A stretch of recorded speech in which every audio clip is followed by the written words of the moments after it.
one thing that I find interesting about Canada is a lot of people are fluent in French. Is there a big What's the deal with like Montreal and Toronto? Is it like a prerequisite for a lot of people to be fluent in French in Canada, or what's the relationship there? I Well, know that in the actually, tennis, In Toronto, most people are not.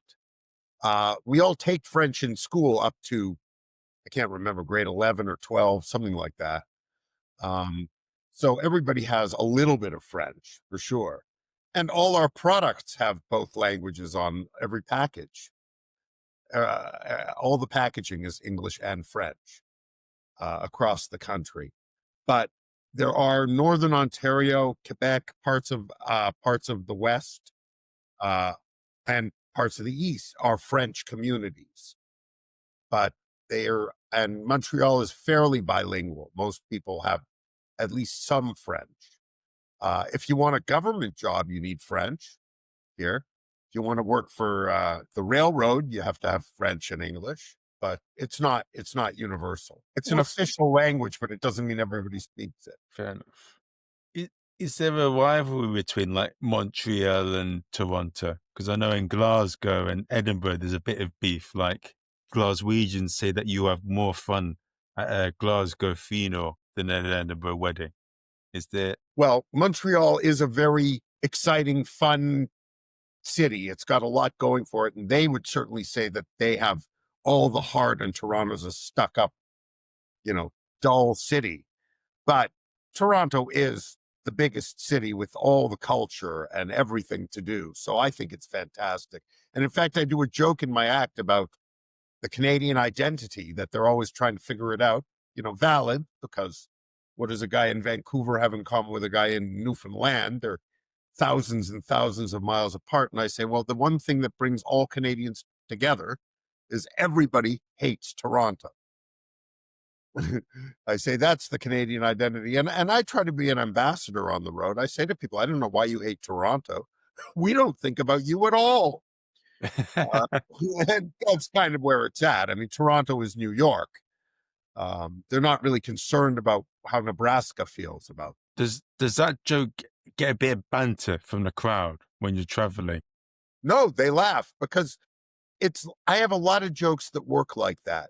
It sounds arrogant, but it's clearly a self-own. I'm clearly being a snobby person as a parody of a person who thinks highly of themselves. Nobody hears that joke and thinks I think Toronto's better. They hear that joke and they go, okay, this guy's self-aware and knows that Toronto is full of people who think they're the center of the universe. That's And the that essence of a joke. It's like my opening line I do is I say, it's nice to see you. Thank you for coming out. This will be fun. You're a nice group. And I'm excellent. And they laugh because even though it sounds arrogant, it's obviously a parody of somebody who thinks that. is there an element where you have to adjust your set to different parts of Canada? That's a big thing in London, in the UK. That, yeah, is how do you adjust yourself for different parts of Canada? You would think of it as different parts of Canada. Night to night, audience to audience, I adjust my set based on the feedback I'm getting. I have tremendous antenna. I can feel what's going on out there. And I can go in a million different directions wherever I need to go to get my laughs. But my act is fairly I don't know how to put it. It's about people and how people feel and react about things, and people are people pretty much wherever you go. I don't have a particularly political act or a particularly offensive act or a particularly edgy act. It tends to appeal to most people. What's your darkest joke? No, I won't ask that. I mean, I have a couple of jokes that can make trouble, it depending on who hears them. I mean, one of my favorite jokes is about I talk about I talk a bit about being Jewish in my act.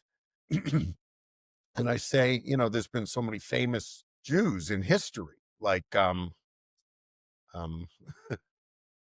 this is what happens when you get old. You start to lose things in your brain. But everybody knows famous Jewish guy. Jesus, so famous, so popular, probably the most successful Jew ever. Not then, but later did extremely well.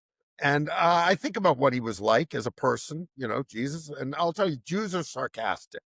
We invented sarcasm. Like if somebody says to you, hey, Einstein, but what they really mean is you're being an idiot, that's a very Jewish way to talk. So was Jesus sarcastic? We don't know. I mean, he was Jewish, so I think for sure. And we don't know because we've never heard Jesus. We've only read the words. Like maybe what he really said was, yeah, the meek shall inherit the earth. I'm just saying delivery makes a difference. So that's a joke that, depending on the crowd, they might go, hey, we don't like that.